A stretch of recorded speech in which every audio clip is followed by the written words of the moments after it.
स्वागत करते हैं आप सभी का अपने YouTube चैनल दीप्ति क्लासेस पर। दोस्तों कैसे हैं? उम्मीद करते हैं आप सभी लोग अच्छे होंगे और अपने बोर्ड परीक्षा की तैयारी कर रहे होंगे। दोस्तों आज हम लोग करने वाले हैं क्लास 10th के बच्चों के लिए मोस्ट इंपोर्टेंट भूगोल का 2 क्वेश्चन करने वाले हैं। आप यहाँ पर देखेंगे पहला क्वेश्चन है कि उत्पत्ति के आधार पर संसाधन को कितने भागों में बांटा गया है वर्णन करना है।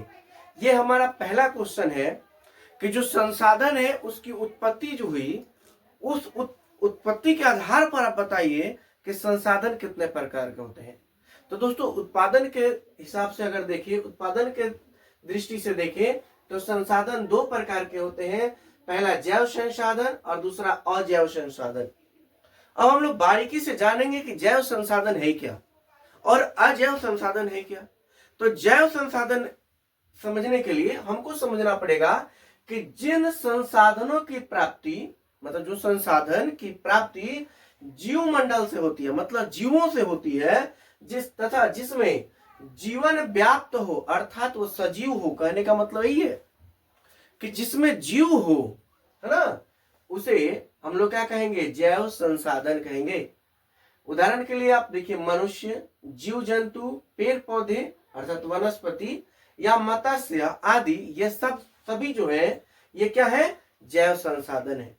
तो अभी आप समझे होंगे कि जैव संसाधन जो है ये हमें जीवों से प्राप्त होता है, सजीवों से प्राप्त होता है। वो पेड़ पौधे हो सकते हैं, मनुष्य हो सकते हैं, पशु पक्षी हो सकते हैं, जानवर हो सकते हैं, कुछ भी जिसमें जीव होता हो, सजीव हो, वो उसे हम लोग जैव संसाधन के अंदर शामिल करते हैं।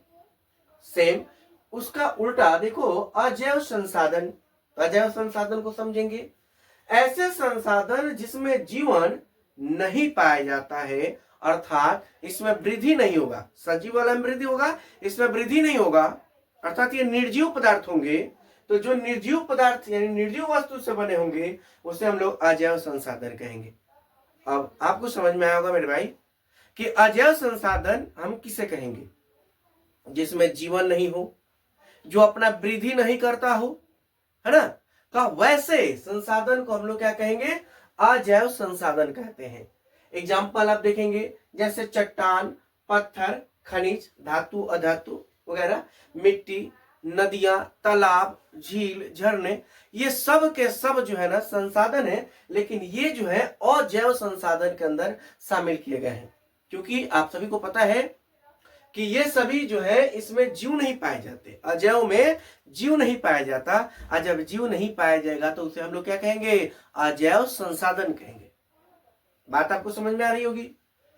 इसी प्रकार से हमारा दूसरा क्वेश्चन है कि एल्युमिनियम का उपयोग का उल्लेख करना है, यानी कि एल्युमिनियम का उपयोग हम कहां कहां करते हैं ये आपको बताना है।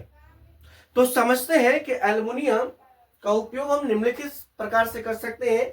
जैसे पहला, विद्युत उपकरण के निर्माण में। आप सभी जानते होंगे एल्युमिनियम धातु है और यह विद्युत का अच्छा सुचालक भी है। विद्युत का अच्छा चालक होने के नाते इससे हम लोग विद्युत उपकरण का निर्माण करते हैं। विद्युत मतलब बिजली से संबंधित चीजों का निर्माण करते हैं। बिजली में जो उपयोगी चीजें होते हैं जिसमें हम धारा को बहवाते हैं, मतलब धारा एक स्थान से दूसरे स्थान ले जाए, या इस प्रकार से जितनी भी चीजें होती है वो सभी हम लोग बना सकते हैं। विद्युत उपकरण आदि बना सकते हैं किससे? एल्युमिनियम से।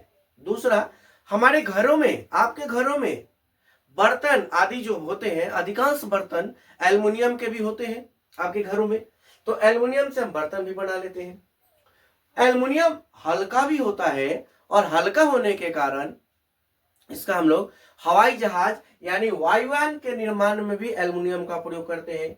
इसके अलावा हमारे घरों में साज सज्जा यानी दरवाजा, खिड़की, फोटो फ्रेम आदि अन्य कामों में भी हम लोग इसका यानी कि एल्युमिनियम का उपयोग करते हैं।